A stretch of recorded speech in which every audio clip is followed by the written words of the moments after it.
Okay, guys, welcome to my YouTube channel. This is Nordic Redneck right here, and today I'm going to resaw some cants, some timbers, make them square and true. And these I'm going to sell to a customer that came in with an order the other day. And the resawing process is 4 cuts on 4 sides, and well, let me just show you how I do it. So this is the first cut here. I'm going to add some washer fluid here. It works fine with water too, in the summer anyway. So here's the first cut, and the first cut is with clamps to keep it steady. And there are 4 clamps. No, it's not, it's 2, sorry.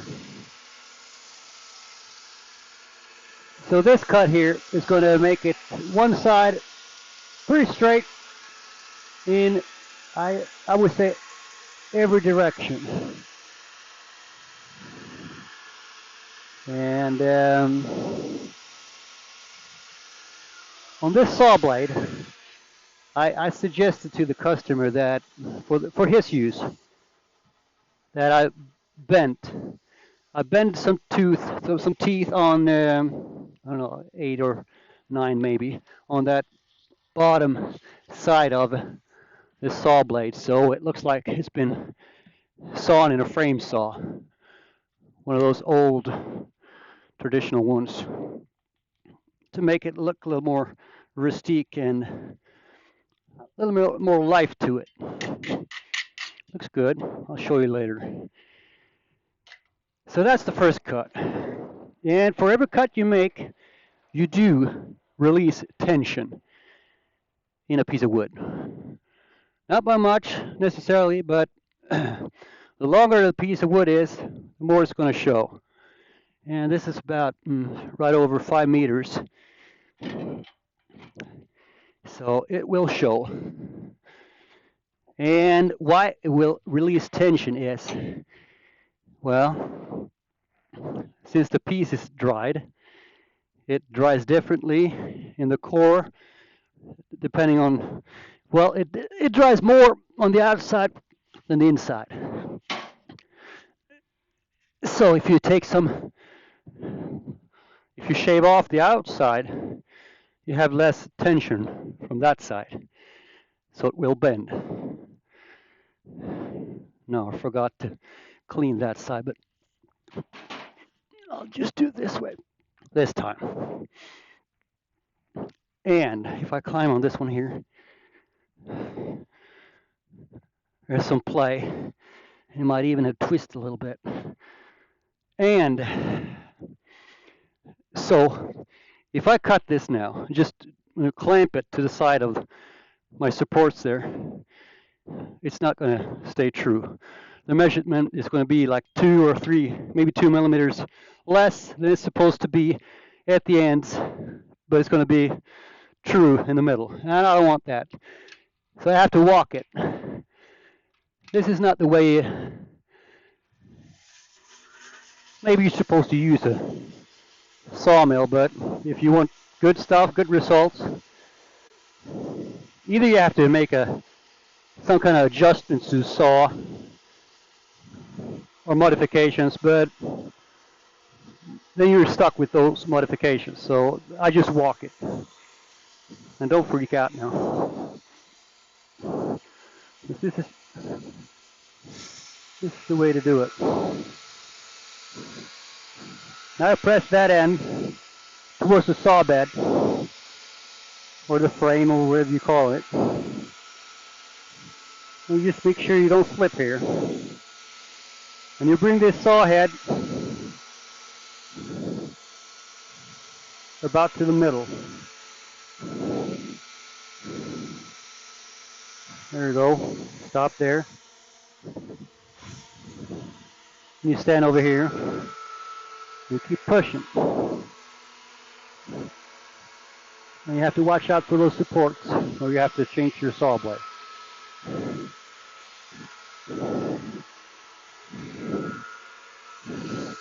So if you want to make your pieces true, this is the way to do it.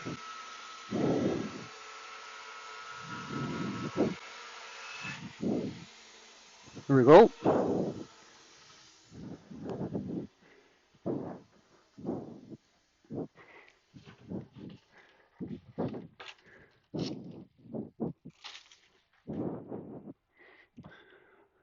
Okay then.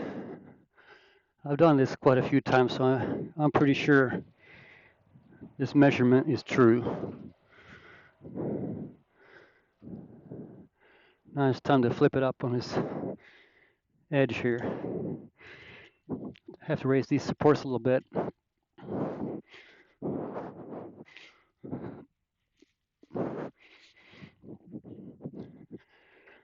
And I'll clean this off a little bit too.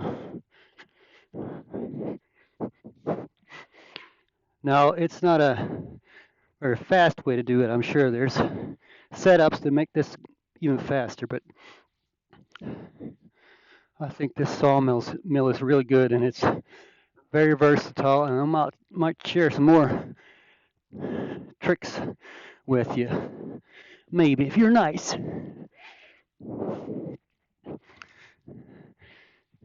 Because you kind of come up with a lot of tricks over the years working with it. Some might call it shortcuts, but I'd prefer tricks. I'm going to adjust for the taper here on this piece of timber. Since it's just a cant, you have taper. Okay, that was pretty good. But I'm not happy. I'm just going to adjust this a little bit. And depending on how far up or how far down you put these clamps,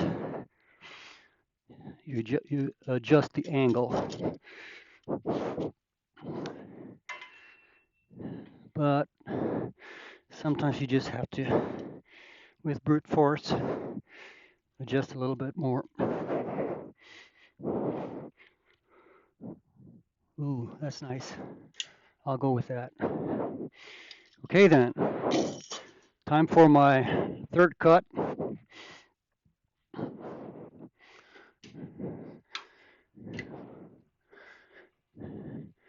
And I might have a piece of siding on this one here too. Here we go.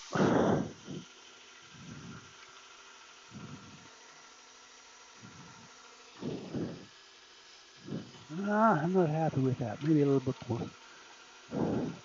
There you go.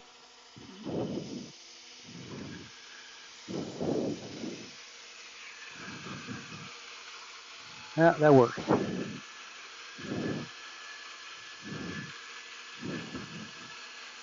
I might have been able to lift that saw head up a little bit, but then I had to adjust the scale. Okay then, that's that cut.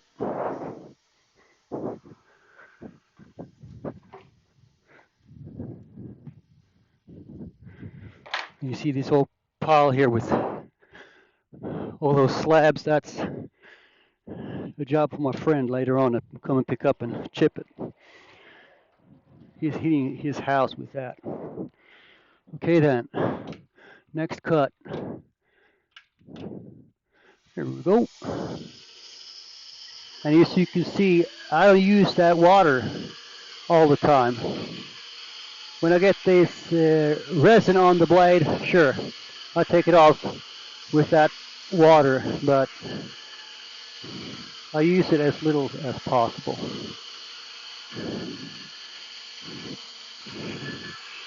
So now we have a piece of siding here.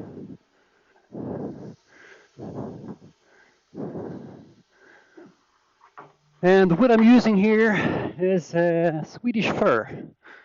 Since I live in Sweden, it comes natural. And it's really good. Some of you might think it's qualifies as softwood, but I'd say it's something in between.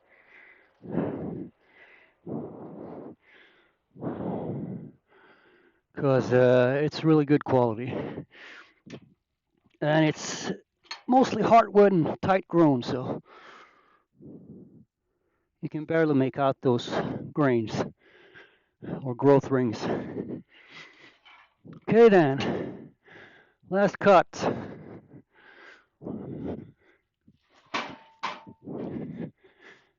Push it back and forth, get rid of the sawdust for true measurement.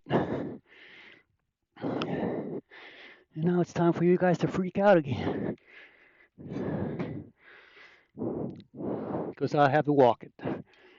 I'm sure there's 100 solutions to solve this, but I kind of prefer to do it this way. I hope you could accept that. That's not going to do it.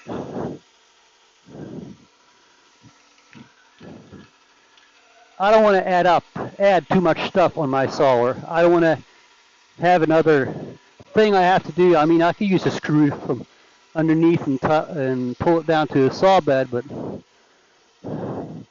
that's just more stuff. So I prefer to do it this way.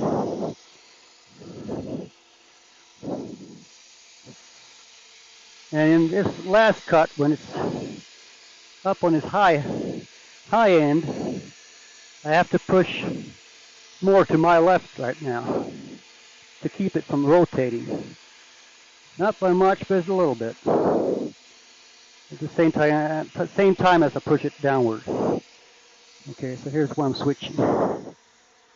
If you hadn't watched, I'd walk it backwards all the way. All the way.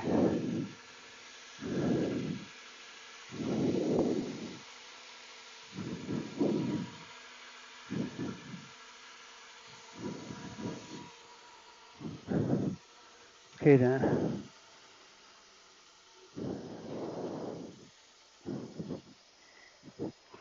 And some of you probably think this is a slow way to do it. There's a faster way. Yeah, sure it is.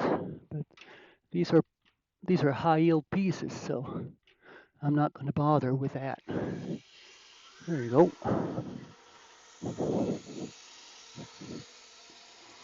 And as I said, I want to keep this sawmill as versatile as possible without adding too many parts or taking off too many parts. And I don't know, to 80, 90%, I'm using this for resawing, and that's it. And it's very good for that. I could not imagine a better thing to use for resawing. Oh shoot, I forgot to switch places. Don't kill me.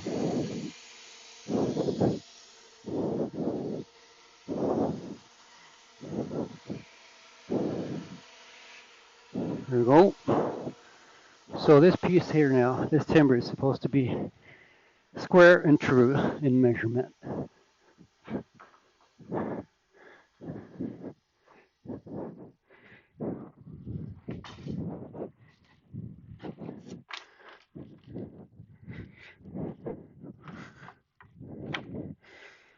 It's quite a bit of siding I got from these timbers. Don't know yet what I'm going to do with it, but I'll figure something out, I guess. 140 millimeters. There you go. I'm very happy with that. I probably need to show you, or you won't believe me. Okay, bear with me.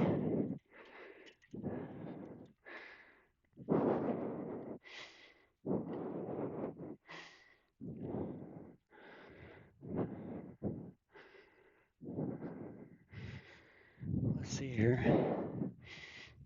It's supposed to be 140 millimeters.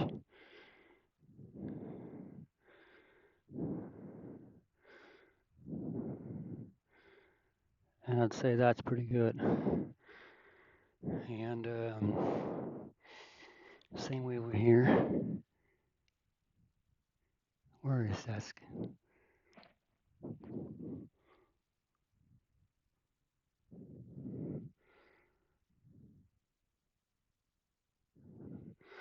I don't know what the deal is with this camera.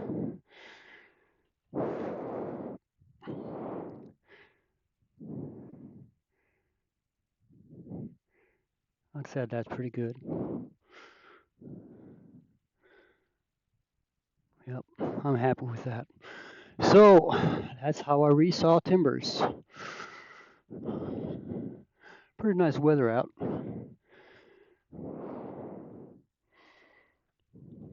Time for the next one. Cheers, folks.